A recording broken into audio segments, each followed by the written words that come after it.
we should approach our fundraising work as if we're building ecosystems. When we are building ecosystems, I think the key things to look at is how are we grabbing attention? How are we building trust? How are we creating value for the people who's across the table from us? Not just the people, our beneficiaries, but the person across the table we want to get resources from.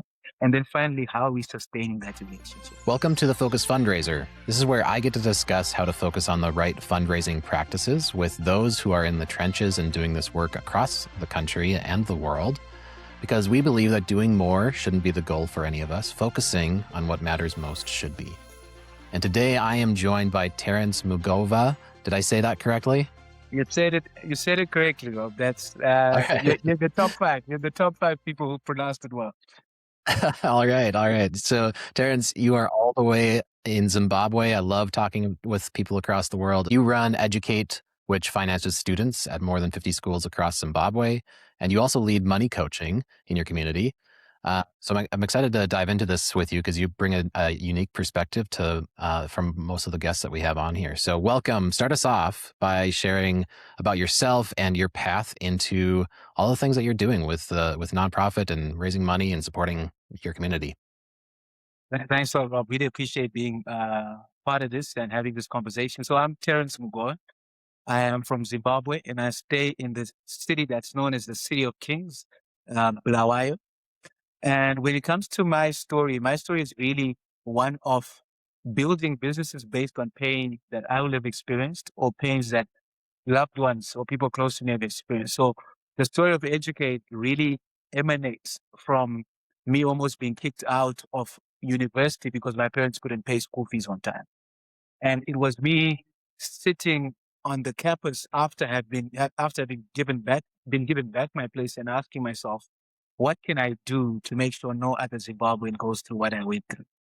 And after, so we came back home, worked for a bit, but at the back of my mind, it was always, how am I going to make a difference so that no one else has to see their mom crying because they can't meet a payment date, even though they really want their child to get a good education. So that was the heart behind Educate. And as we started that journey, it was financing at first because we saw that there was a big gap between people's ability to pay day one versus if you give people more time. So when we gave people more time, we realized more and more people found education affordable versus saying, can you stick to this particular strict deadline? So that journey started I piloted this in investment banking and then decided to do it as a standalone business around about 2014. And that's where the fundraising conversations really began to start. So I don't know how much your audience knows about Zimbabwe and our history, but we dabble as inflation kings from time to time. And so we had a little bit of a stint in 2008 where a lot of our currency lost its value, right? So starting a business in such an environment where people are fearful that their money will lose value always presents some interesting conversations when you are fundraising. And the market also became one where a good idea wasn't enough anymore. People needed you to show that you believed in what you were doing so much that you were willing to jump, even though you may not have enough to get started. So even with Educate, we hardly had enough money to start a financing company. But the only way we were going to be able to fundraise or get people to trust us with their money was if we started. So I share this story freely now because we've been 12 years in the game. But when we started, my wife and I put together our savings. A friend came together and we just had just enough money to fund school fees for 6 children, like that, loans for 6 children. Had 7 children shown up, I would have been out of business before we even started. 6 people showed up, and I don't even remember praying for people not to show up to a business. But those 6 was enough proof for a conversation we're having. With a particular individual for them to see how serious we are. And that was our first capital injection in the business.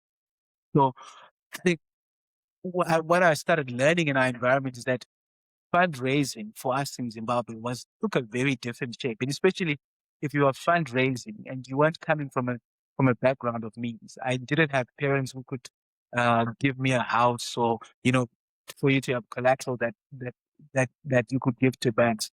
So everything was me sharing the vision I had And when it came to banks, always getting stumped when they'll say, so we like it. Do you have property we can put as collateral?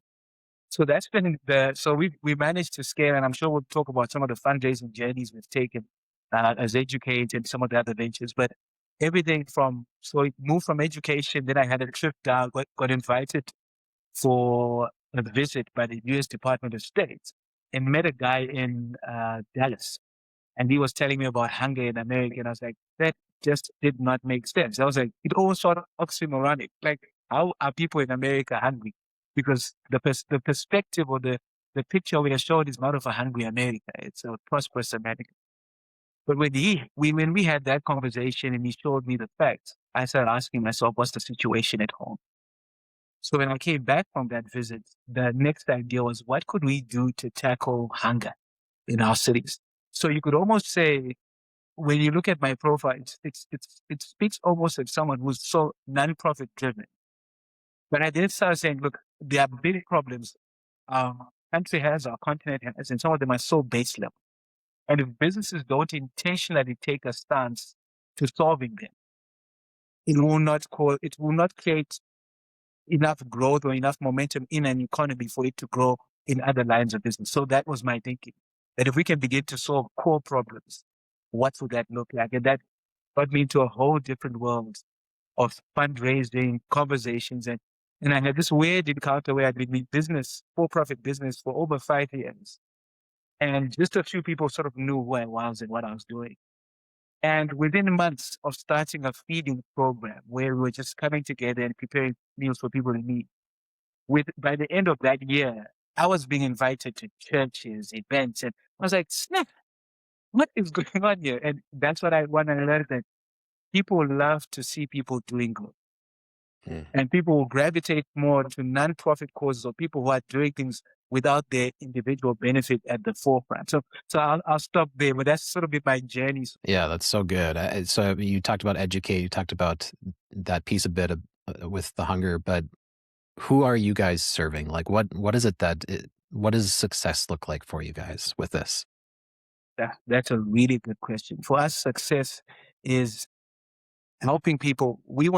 Everything we do is centered around 3 ideas or 3 concepts, and that is be, do, have. So everything we do is about helping people identify or come to terms with their true identity and become the people that they were meant to be. And when they can truly trust in who they are, they can begin to do. So a lot of the stuff that we do in people development, from helping people identify their strengths to the money coaching, is really around developing that identity or that innate ability people have in them. And then finally, we believe in heaven. Each and every one of us has a dream, and we want to help as many people achieve that dream. So success for us at its basic is seeing someone who walks into our office not knowing how they're going to win or how they're going to have a meal or where the next meal is going to come from, and leave us with a clear idea of how to not only feed themselves, but to feed their family and begin to change their economy. So for us, we believe success is enabling people to do more. Wow, that's such a powerful thing. It's an interesting intersection that you live in, Terrence, which is you're very much like business mindset, but you are crossing the intersection of business and for-profit and nonprofit, right? So Yeah. I'd be curious to know, like, tell me a little bit about like the Fintech with Simplify, the Fintech company that you partnered with to help those that are living abroad fund education back home. Like, tell me a little bit of that story too. I love it. Thanks for that. And the idea behind that partnership was really us acknowledging that the diaspora, which is, for example, Zimbabweans or Africans living outside their home country, played a really big part in developing their home country through the remittances that they provide. And when we started looking at the data, we started finding out that one of the major reasons people send money back home was for education. So there's education, healthcare, groceries. Those are pretty much your top 3 needs. So the conversation was on how do we make it easier for people to support the education of their loved ones and make sure that those funds actually go to that purpose. Because sometimes when you send money to to a relative or send money to people back home, they may put it to use on something that wasn't the intended use. The need their pressing need may not be the reason why people sent money. So that was just really how the conversation with Simplify started. That how can we provide people with, access to those funds, or provide guarantees, or they can facilitate guarantees so that they can support people who want to send their kids to good schools. So another piece of this that I'm thinking about, Terrence, on the for-profit and nonprofit side is that most fundraisers love the word sustainability. Yeah. And most still ride with, just one or two revenue lines to be sustainable as a profit specifically. But where you sit, how did you approach this? What does a sustainable funding mix look like for you? Yeah. So I think for us, once again, I think our local context really played a big part in it, right? So early on in Educate's career, we were very fortunate that when we were sharing our vision, I think about 3-4 years into it, we came across this foundation that does focus on scholarship funding. And they shared with us almost a sustainability question. They posed to us, guys, we dole out millions of US dollars every year across the Africa. They're probably one of the biggest scholarship funders on the African continent, right? Or at least in sub-Saharan Africa. And they came to us and said, look, guys, we are giving money out to scholarships. And once it's gone, once we've paid that fees, once we've paid that, whatever, paid for that uniform, it doesn't come back, right, as money. It normally comes back as qualifications. And they approached us and said, so what do you guys think we could do to make this a bit more sustainable? Because we don't know, because their model was built on, they have a parent, which is a for-profit company, a telecoms company, and that telecoms company would give them a portion of their profits. And that's what they would run the nonprofit with, right? So they were thinking beyond what happens if it's not as profitable, but we are committed to certain obligations. What other streams can we rely on? And we came up with the idea of a sustainable scholarship model. For lack of knowledge at the time, we called it the Robin Hood Scholarship. We weren't stealing from the rich. The rich were freely giving to us. But the idea was to give, to take from those who have, so that we can provide funding to those who don't have. And from our perspective, we understood that in our jurisdiction, in our economy, you need to have multiple streams of income. So for us, we took that, we got a grant from them, started doing loans to parents, to parents who could afford a loan. And then a portion of that interest went towards building scholarships, right? So one of the things that we keep seeing now is that we need, you can approach your traditional sort of funding partners that will come in and give us a donation. But more and more, especially for our economy, there's a lot of donor fatigue. So you are being forced to begin to think of yourself, even as a nonprofit, from a business perspective, to say, what are the things that are going to draw funders to the table? And when we started playing around with this and asking the question, what problems can we solve for the person who's got money so that they feel comfortable giving us their money so we can pursue our cause? And we started noticing when we partnered with this bank or this group, this huge insurance group, is that in the season they were in, they really needed some positive attention coming their way.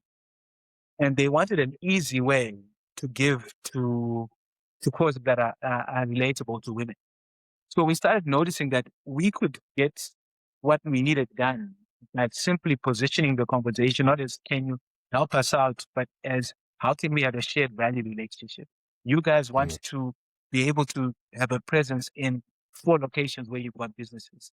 We have nonprofits that are working there that are going into prisons that need supplies. So why don't you guys give us these supplies, and then your team can tag along and we can do, and you can have your photo ops, so you can build the relationship along those lines. And that's when we started noticing that our funding, we needed to start thinking more like business people, because when you sat with business people and spoke like one of them, even though you're peddling something that was more altruistic, they tended to listen. So that's when we started looking and saying, okay, so we need to think for ourselves, what products can we create that we can sell for profits that will help us generate income? What communities can we start collaborating with who are nonprofits or who have that nonprofit bias that we can see what grants we can access from them. And then we started seeing that, I think we started noticing that assets like books. So recently we started coaching, and books became something that we realized, oh, wait a minute, this is something that can allow us to do both. That we can serve those who can pay and also serve those who can't pay. So I think our funding makes it become very difficult. You're dabbling between your traditional loans, some shared value partnerships, and from time to time, if the grants are available, you go with that. But more than anything, for our market, we realized that we've had to build businesses or streams of income to support the causes that are near and dear to us, and hopefully we do it long enough and build enough traction that we'll get the attention from other bodies that can allow us to spend less time building businesses and more time serving the causes we want to serve. You talked a little bit about, so what you're touching on is like the corporate grants or the corporate sponsorships a little bit with this. Yeah. I'd be curious, especially knowing that they were an out-of-country organization coming in to support what was happening in Africa. Do you feel like there's a global nonprofit sector issue, or are there things that they get wrong from looking from the outside into Africa? How would you fix those? What are they when you're thinking about working with orgs? Yeah, I think there are some things that especially organizations coming out from outside Africa do get wrong. And I think I sit on some nonprofit boards, and sometimes we realize that the funder coming from outside tends to dictate the vision and the use of funds, and doesn't spend enough time building an understanding of the local context, right? So I'll give you an example, especially when you are in industries that are highly regulated because they are highly political, like food. So if you're doing any nonprofit work that has food aid involved in it, that means you are also getting into communities that are very vulnerable. The downside and why they are sort of sensitive areas is because when you can provide food to food insecure people, you can almost shape how they make their decisions in matters of policy and politics. So you find that in those spaces, like one nonprofit that we work with was not given a license to operate for 6 months in the year because the powers that be, or the government office, was not comfortable. They weren't sure whether or not it was the right time or this would shift the political environment by letting these guys in. Now, if you're coming from outside in, this makes very little sense to you because you're thinking, why would anyone deprive or refuse people to get food when they're hungry? But that is the reality here. So you find that if someone coming from the outside doesn't take time to understand the local environment, because what's simple in the US is extremely difficult in a country like Zimbabwe in certain spheres. So I think when we are coming to support causes, I think it's always important to get a good understanding of the local context, to sometimes let the person on the ground shape how the vision takes form. So we can all agree and say we want people to be better off in this regard, but at least give a bit of leeway as to how. So we know what the what is, but I think there's a lot more need for flexibility on how that goes about. Yeah. That's so good. That's such good advice. I'm glad I asked that because it's somebody coming in saying that it's somebody dictating versus somebody asking what needs help. What do you need help with? And so I love that. All right, Terrence. I always end with one question. I call it the tactical takeaway, something very tangible that people can do today. So for you, what is one thing that fundraisers and nonprofits should do today that you think matters most? Wow. I think we should approach our fundraising work as if we're building ecosystems. I don't know if it's one thing or a combination that leads to one thing. When we are building ecosystems, I think the key things to look at is how are we grabbing attention? How are we building trust? How are we creating value for the people who's across the table from us? Not just the people, our beneficiaries, but the person across the table who we want to get resources from. And then finally, how are we sustaining that relationship? That's good. So good. I love it. I feel like we could keep talking about that, but we are out of time. Yeah, we could. Yeah. So much for being. I appreciate you, and thank you for all that you're doing for your community. No, thank you for the opportunity to come on this platform, and thank you for what you're doing for fundraisers all around, creating awareness and letting us know how that we're not alone and there are ways to do this better. Yeah, 100%. For those listening, if you're curious about how DonorDoc can help you find clarity and build strong relationships through smart stewardship, you can visit us at donordoc.com to learn more. And we will see you next week. Right.